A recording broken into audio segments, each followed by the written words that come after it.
Good evening. This is the current affairs session for July 10th. So let us have a look at the important articles. So the very first one, which we discussed for even in the 9th of July current affairs session, that was the High Seas Treaty. So this is an important article from preliminary perspective, current events, and from the mains perspective, it is under GS paper 2 and GS paper 3. GS paper 2, agreements involving India and affecting Indian interests, and from the paper 3 perspective, environmental pollution and conservation. So what is the ongoing story? Amitabh Sinha writes, Indian government on Monday said that it would soon sign and ratify the High Seas Treaty. So High Seas Treaty is the new international legal architecture for maintaining the ecological health of the oceans. The treaty was negotiated last year, and the purpose of the treaty is to reduce pollution and ensure conservation and sustainable use of biodiversity and other marine resources in ocean waters. So basically this High Seas Treaty, it is for the protection of the high seas, and the treaty once signed will be implemented by under UN clause, United Nations Convention on Law of the Sea. So it will be implemented under the framework of UN clause. So in the previous session, we have understood what is the high seas. So once again, just have a look at the high seas. So basically, this is the baseline. So this is the baseline. From the baseline, 12 nautical miles is the territorial sea. Okay, so 12 nautical miles, this nautical miles, it is basically the territorial sea. From the baseline only, 200 nautical miles is your exclusive economic zone. 200 nautical miles. This is nautical, N for nautical. And beyond 200 nautical miles, whatever is there, that is a common property of all the countries, and that is called as high seas. So this treaty aims to protect this area, that is high sea, which is beyond, okay, which is beyond 200 nautical miles, okay. So coming back towards the key takeaways. So high seas are those areas which are outside the national jurisdiction of any country, because of which the treaty is also known as Agreement on Biodiversity Beyond the National Jurisdiction. So as we have seen that the high sea, it does not belong to any particular country. It is the area which is outside the national jurisdiction of a particular country. And as a result, this treaty will be also known as Biodiversity Beyond the National Jurisdiction. It is formally called as Agreement on Conservation and Sustainable Use of Marine Biological Diversity of Areas Beyond National Jurisdiction. Now, this treaty is often compared with 2015 Paris Treaty on Climate Change, taking into consideration its significance and its impact. Okay. The treaty deals only with the oceans that are outside the national jurisdiction of any country. Okay, so basically it deals only and only with the high seas area, which is beyond 200 nautical miles. Okay, so here it is again mentioned over here. So typically national jurisdiction extends up to 200 nautical miles, which is 370 kilometer from the coastline. Okay, that is from the baseline, from the coastline, 200 nautical miles, which is 370 kilometers. So till there only countries' national jurisdiction extend. Okay, so till here any country can extend its national jurisdiction here till this line. That is the line of up to 200 nautical miles. So please remember 200 nautical miles, it is equivalent to 370 kilometers. Okay? Yeah. Area outside economic exclusive zone of every country are known as high seas, or it is also called as international waters. So they belong to no one, and everyone enjoys equal rights. Okay. So it does not belong to a particular country. All the countries enjoy over here equal rights for navigation, overflight, economic activities, scientific research, or laying of infrastructure like undersea cables. Okay. So it is a common property of all the countries. But because this do not belong to any one particular country, uh, high seas are also no one's responsibility, and oftenly they are being exploited because it does not belong to any one country. So everyone has a right to use it, and that results into its over exploitation because no one is taking any responsibility. So that is being mentioned over here. And often these areas suffer from over exploitation of resources, biodiversity loss, pollution, dumping of plastics, ocean acidification, and other problems. So as a result, this treaty is being negotiated. That is a high seas treaty. So what are the objectives of this treaty? Okay, so there are four important objectives of this treaty, very important from the prelims perspective. So the very first objective is, you can see over here, conservation and protection of marine ecology. So this is the very first objective, that conservation and protection of marine ecology. The second objective is fair and equitable distribution or sharing of the benefits from marine genetic resources. Okay, so whatever benefits you get from these marine resources which exist in the high sea, like for example, a particular seaweed or particular fish is being exploited from the high sea, and that seaweed or that particular plant or that seaweed, it is capable of curing cancer. Okay, so it should be, the benefit of that seaweed should be accessible to all the countries. Okay, so that is being mentioned over here. Whatever benefits you get from the resources of the high sea, it should be utilized by all the countries.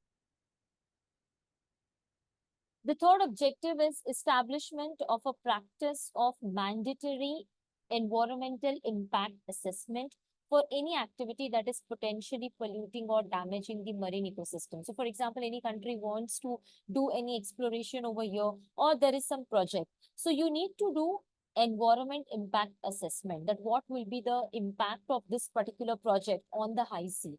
So if there is a drastic impact resulting into pollution, if they are planning to do some drilling and all, and if that is going to result into pollution or damaging the marine ecosystem, then the project would not be allowed. Okay, and the fourth objective is capacity building and transfer of marine technologies to the developing countries. So these are the four important objectives, very important from the preliminary perspective.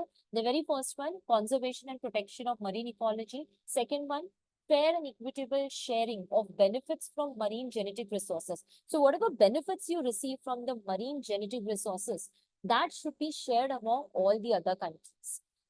Third thing, establishment of a mandatory environment impact assessment. So mandatory word is there, okay? Mandatory means compulsorily. Environmental impact assessment has to be done for any activity that has the potential of polluting or damaging the marine ecosystem. And the fourth one, capacity building and transfer of marine technologies to the developing countries. Okay, so this is a very important treaty. And like any other international treaty, high sea treaty would come into force only when a certain minimum number of countries accede to it. Okay, so in this case, the minimum number is 60 countries. Okay, so 60 countries should sign and ratify it. And as of now, only 8 countries have ratified it. Okay, so total 60 countries need to ratify it. Once 60 countries ratify it, after 120 days of the ratification. So like for example, today 60 countries ratified it. So after that, after a gap of 120 days, it will be implemented.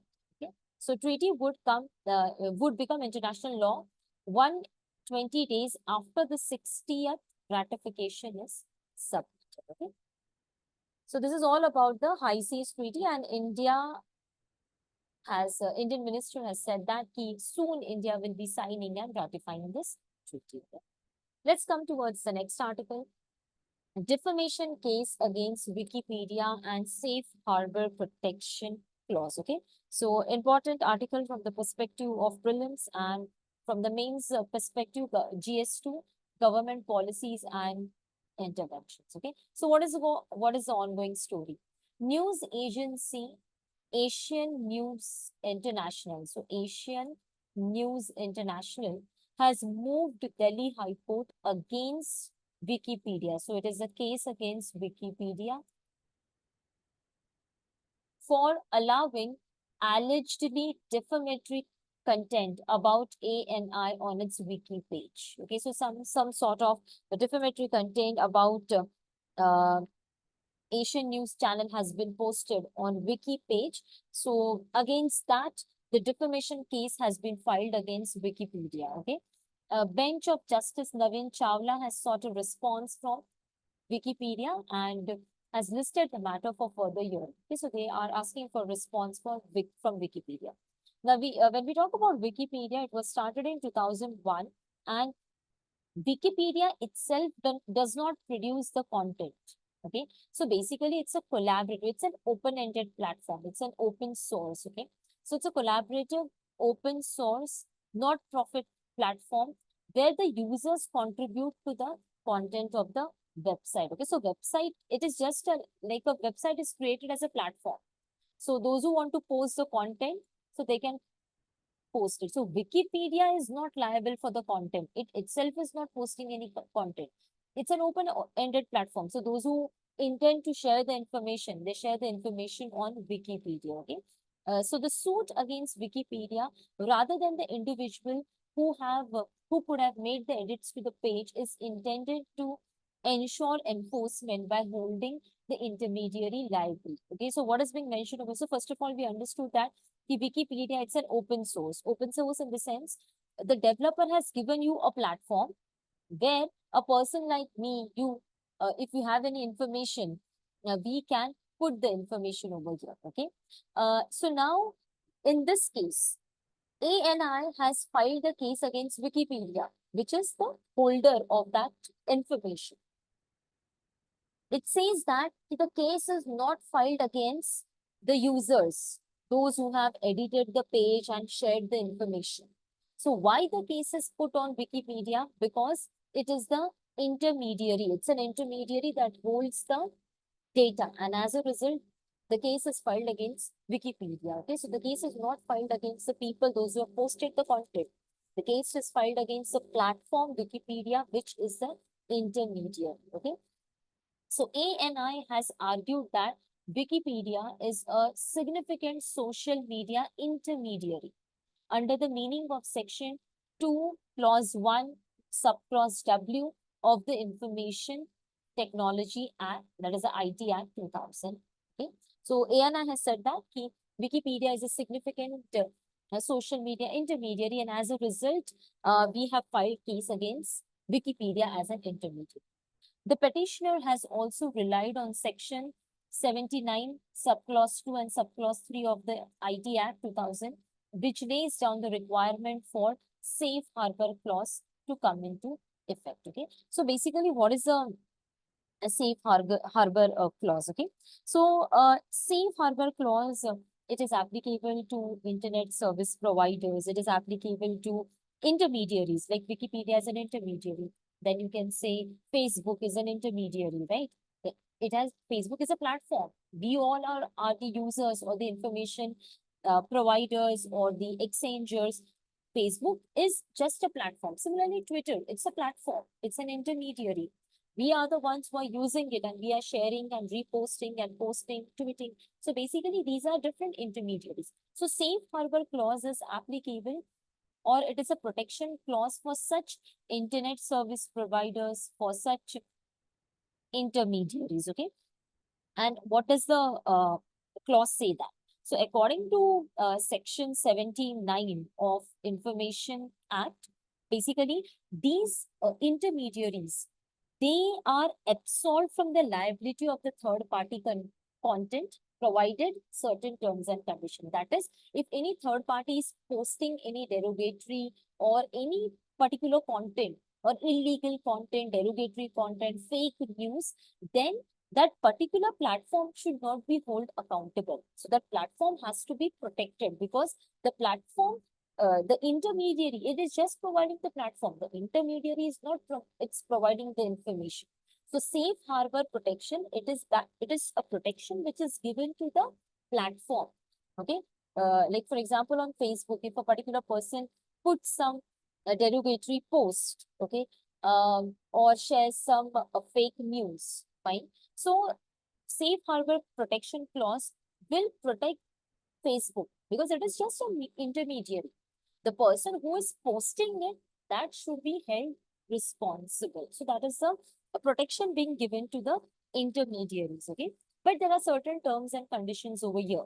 The terms and conditions include like that particular platform should take a relevant action and all if prompted, prompted by the government agencies, then they should delete the post and all. So in that case, the action will not be taken against the intermediary, okay? But here it is said that they have challenged Wikipedia and they have said that the defamation, you have not deleted the defamatory content about us, and as a result, you are held to be responsible. So that's it. You need to know that the defamation case has been put against Wikipedia and safe. What is the safe harbor protection clause? Okay.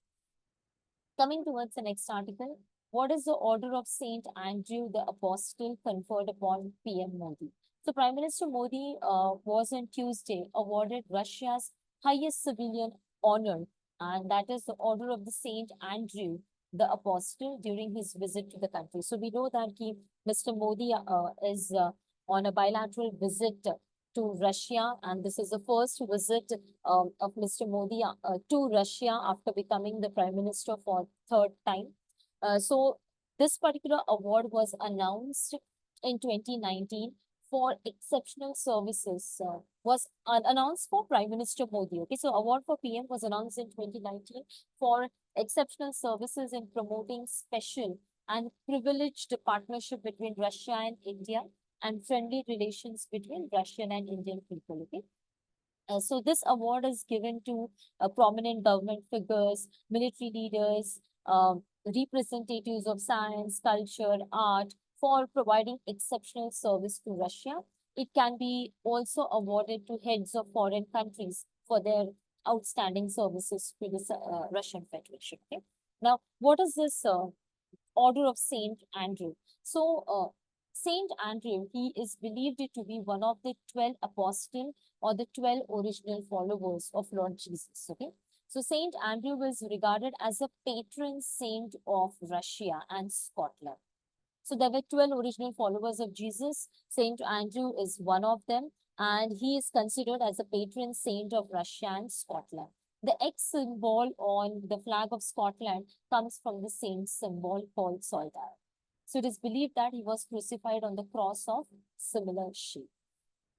Tsar Peter the Great, he had established, Tsar means the Russian king. So Russian kings use the title of a Tsar. So Tsar Peter the Great, he established this Order of the Saint Andrew in 1698. Okay, foreign leaders who have been given this honor in the past include Chinese President Xi Jinping in 2017 and former President of Kazakhstan Nur Sultan Nazarbayev. Okay, so even these two personalities received this honor, and now Mr. Modi was awarded. Other awards given to Mr. Modi, like Mr. Modi in March received Bhutan's highest civilian order. Okay. Apart from that, in 2013, he also received Egyptian order, civilian honor, that is Order of the Nile Award, the country's highest honor from Egyptian president. Okay, so Bhutan's highest civilian award, Egypt's highest civilian award, and now Russia's highest civilian award has been accorded to Prime Minister. Let's come towards the next article. The next article, it's titles Budgeting for Science from Indian Economy. So K.M. Chandrasekhar writes, a new union budget is around the corner, and this is the time for new ideas for a giant forward leap, like in 1991. So in 1991, we had LPG. So the writer says that now again, there is a huge scope for new ideas. Okay. So key takeaways. Since early times, governments in India have been talking about raising the spending on R&D to 2% of the GDP. However, it remains around 0.6% to 0.7%. Okay, so every time it is being said that we need to increase the spending on GDP to 2% of the GDP. Spending on R&D, that is research and development, has to be 2% of GDP.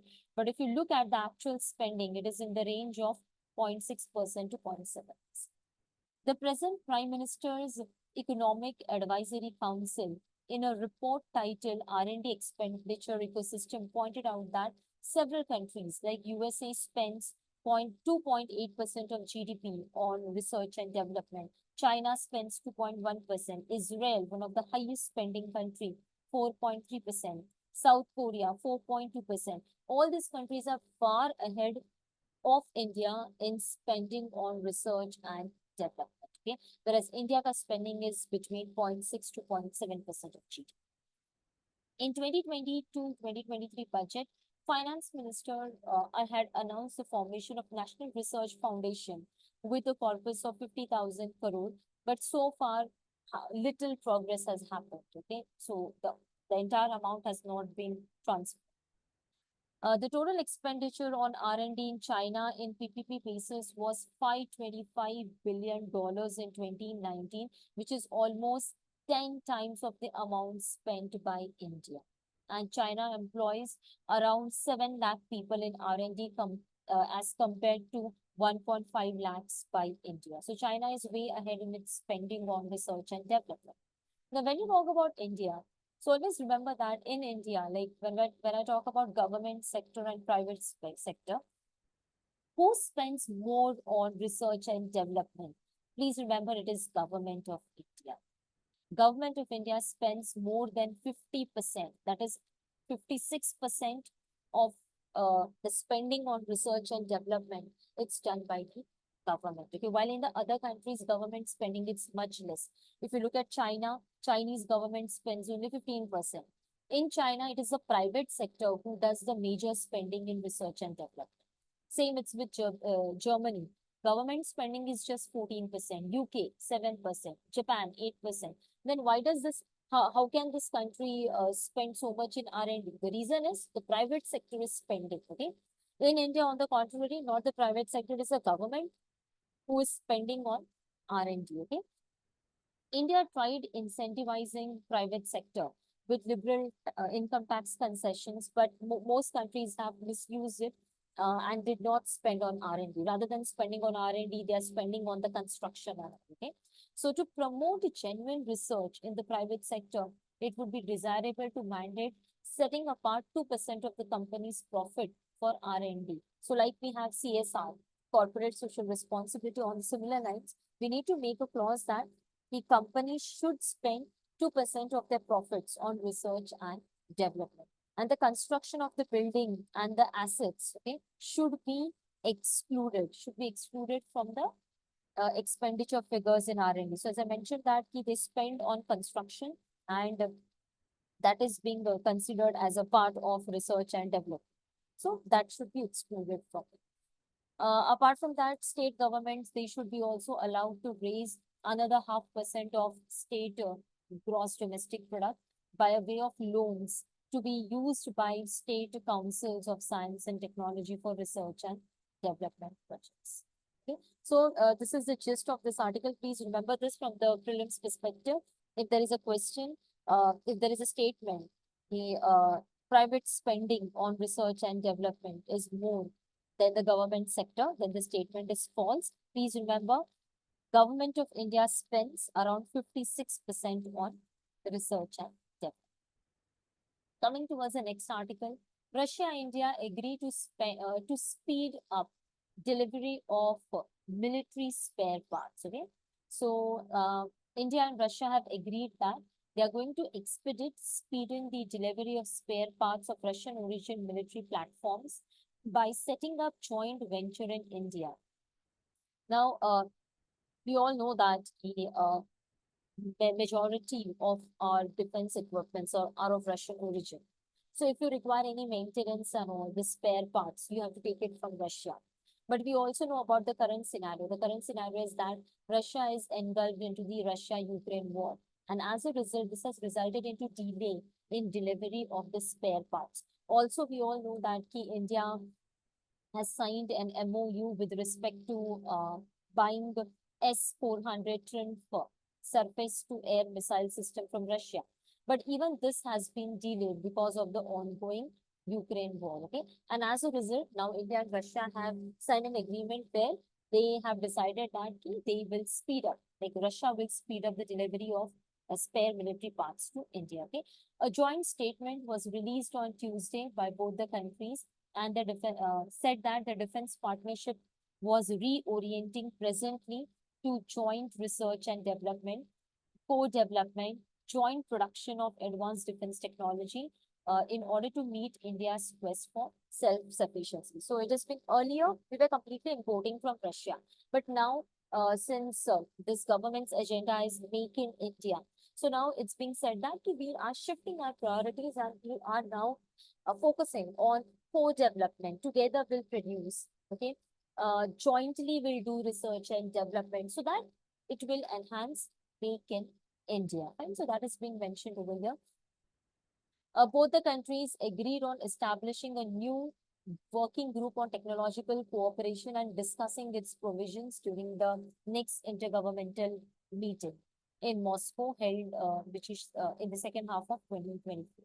Naval platforms such as Kolkata class steel-guided missile destroyer, then Shivalik class multi-role steel frigates, then Brahmaputra class frigates, Kora class corvettes, okay, then T-90 tanks, then this BMP-2 amphibious infantry combat vehicles. These are the major platforms which are of Russian origin, and their maintenance requires parts from Russia. Okay. Apart from that, apart from S-400 trim for surface-to-air missile system, two Tushil class ships are being constructed in Russia, and Smerch multiple rocket launch system, they are being made in Russia, which will be procured by India from Russia.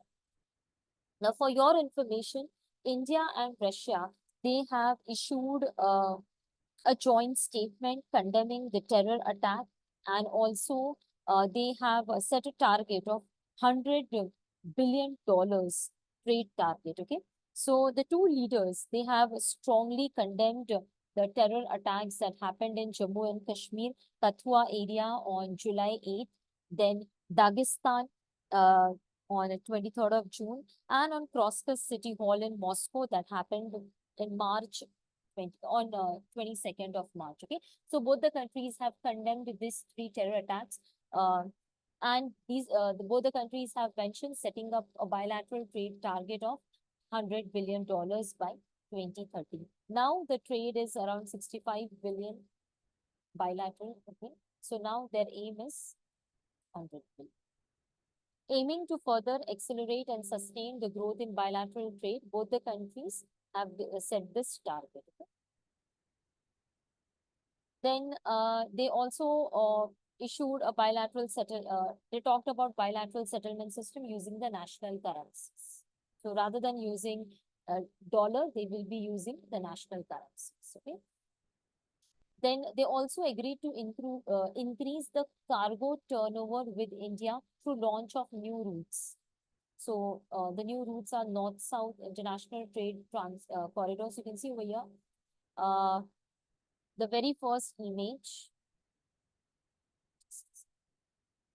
So the first image, blue color shows the standard route. Okay, so this is the standard route, traditional one.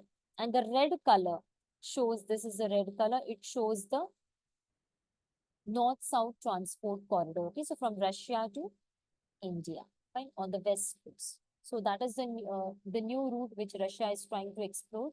And this is the next route, which is called as Northern Sea Route. So this is the first one,